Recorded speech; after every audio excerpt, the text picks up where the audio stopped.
The spare tire on 2011 and 2016 Ford F-250 Super Duty trucks is located underneath the rear of the truck bed behind the rear bumper. First, ensure the vehicle is parked on a level surface with the parking brake engaged. Locate the access panel, usually a small opening under the tailgate in the rear bumper.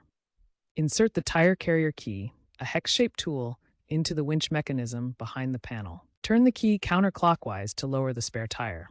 It typically takes 8 to 10 full turns to fully lower the tire. Once lowered, pull the tire out from under the vehicle. Be aware that the spare tire is full-sized and weighs approximately 50–80 pounds, so use caution. For enhanced safety, have a helper assist with the removal and make sure to wear gloves. The hydraulic jack and lug wrench are typically stored in a compartment under the rear passenger seat or in a toolbox located under the truck bed, depending on the cab configuration. To change a flat tire, first, chalk the wheels diagonally opposite the flat to prevent rolling.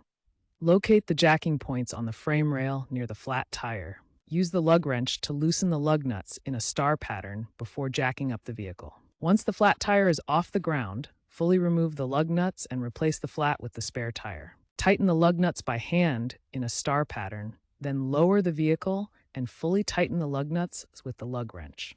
Ensure the tire pressure is between 50 to 65 psi. After changing the tire, remember to properly secure the flat tire. Consult your Ford F-250 owner's manual for specific jacking point locations and safety precautions.